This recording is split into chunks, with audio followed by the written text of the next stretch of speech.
loves! Welcome back, it's Lorena. Today I wanted to do a look for you guys using the ColourPOP Spring Summer shades that I had previously swatched and reviewed for you guys. So most of my makeup is ColourPOP, my cheeks, my lips, my eyes, and I really like the look I came up with, so I figured why not share with you guys. And yeah, maybe you were a little bit intimidated by some of the shades I was, so I figured let's make them work. And I really like what I came up with, so if you want to see how I pulled the look together, then just keep watching.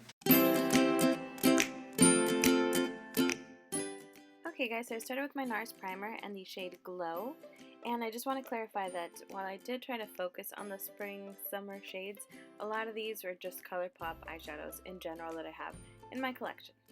So I put Glow all over the base, and then I went in with Cornelius, which is from Kathleen Light's collaboration with ColourPOP, and used this as my transition shade in the crease. And I just blended that, built it up. So I did cut back a little bit for time's sake, but just build this through your crease and blend it out like you normally would. And then we went in with Flutes, which, as I mentioned in the ColourPOP haul and swatches, I feel is a bit too orange for me. I'm kind of a little bit uncomfortable using it. So I went ahead and challenged myself with this look to find a way to wear this shade because, as I said, I'm a little bit uncomfortable, but I just applied that all over the lid and then blended with the same E.L.F. brush, and I basically just used this one brush to blend like the whole time.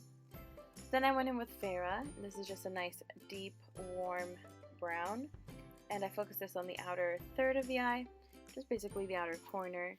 And this shade in particular I believe was from an earlier collection, so you can't find it on the ColourPOP website anymore. But they do have other brown warm options. This one's a matte, it's just a nice deep shade. So I'm sorry you can't get this one, but they have other options, so don't despair. And basically you can do that with any tutorial, just find a similar shade. So yes, I didn't bring this too far into the crease, just focusing it on the outer corner, and I did kind of just build it up gradually. Next I went in with Valley Girl, and this, as you know, is one of my favorites. I've mentioned it countless times. I have a backup. I applied this all over the lid and used it as an inner corner highlight. Unfortunately, this was also part of a limited edition set. I'm so sorry about that, guys. It's just how I figured I could make this orange work. So blended that out and cleaned up a little bit with a Q-tip. And then we went in with Belladonna Lilly. This was one of my favorites from that haul. It is a beautiful matte minty aqua, but kind of on the bright, like neon side. It's kind of hard to describe. It's just a beautiful, beautiful blue aqua minty kind of shade, and I used that on my lower lash line for a nice bright pop of color. And then I decided to use an Inglot Gel Liner that kind of matched that. It's a little bit deeper, but these things stay on your waterline all day, so it's the perfect base for the waterline. Then I used a Starlux retractable pencil in black, and I tight lined with it. And I wasn't going to use it on my lower waterline, but then I decided that the blue was a little too bright, so I added some black there as well. But then I was like, I don't really like how that looks with the blue on the bottom. So I covered it up with some more of the Belladonna Lily. As you can see, I did not plan this look out. I just kind of winged it, and that's what happens when you wing things.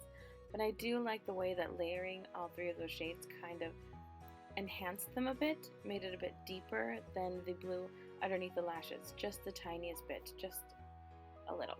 So then I went in with my Tarte foundation. I'm in the shade Light. This has also been discontinued. Geez, so many of these things you can't find. I'm sorry, guys. But they do have other shades somewhere. They just discontinued this one in particular shade.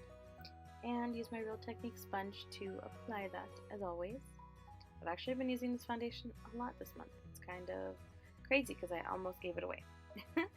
So you never know. Sometimes giving things a second chance is the best way to go. That all over the place. Then I used the LA Girl Pro Concealer. This is in the lightest shade they have, I think, which I don't remember the name. I'll leave that link down below. But this is one of the best under eye kind of highlighting concealers you will find. It is super brightening. Super, super brightening. I really, really like it. And that covers quite well as well.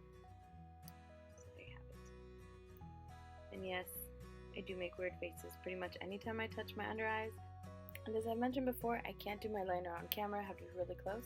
So I did that off camera, came back and applied some chapstick.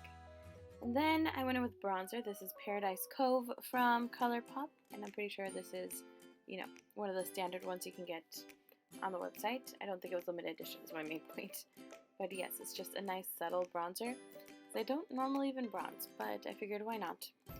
Then I went in with Between the Sheets. This is one of their cheek colors. Honestly, I think mine's drying out. I'm going to have to work on it.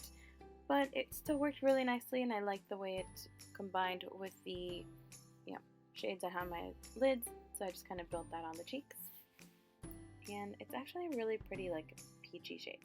Then I went in with Lunch Money. This is one of their amazing highlighters. It's the only one that I currently own, but I just like how neutral it is. It's not pink, it's not too white, it's just got a nice like golden undertone to it. It's kind of a nice large version of Valley Girl, you could say. So if you can't get Valley Girl, I would try using this instead.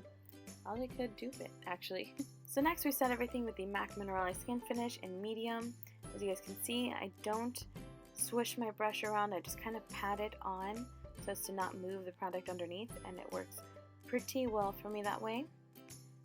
And then I went ahead and used the E.L.F. setting spray and spritzed this on my face until it's slightly moist. And then I used the Real Techniques brush, the sponge to pat this on my face. I saw a YouTuber do this a while ago. She said that it really helped everything hold better, and since I've tried using it, it actually really works for me. So it might seem weird, but it works. Then I went in with the CoverGirl mascara. This is a supersizer, the Star Wars version, and I just love this mascara. It has become like my go-to. So use this on the top and bottom, and of course I wanted to spare you guys my weird mascara faces, so I did go ahead and cut out some of the clips of that.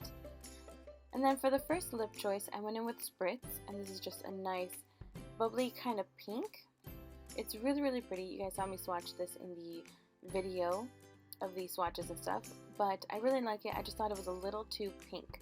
So then I went in with Echo Park, which is a peachier nude, and I really like this. For a subtle shade, this would have worked really, really well. But I wasn't feeling in the mood for subtle myself, so then I chose, this is Botanical, and this was just a little too neon, but it works really well with this eye look too, because it's got that same orangey tone to it. For the final choice, I went with Naked Ladies, and as I mentioned in the swatch video, this reminds me of Essie's Watermelon. It has like a pinky, orangey, reddish tone to it, and I thought this was fun without being too crazy, so this is what I went with for the rest of the day. And that was my finished look, guys. I hope you like it. Let me know in the comments below, and by clicking like and subscribing, and stick around for more videos. See you next time.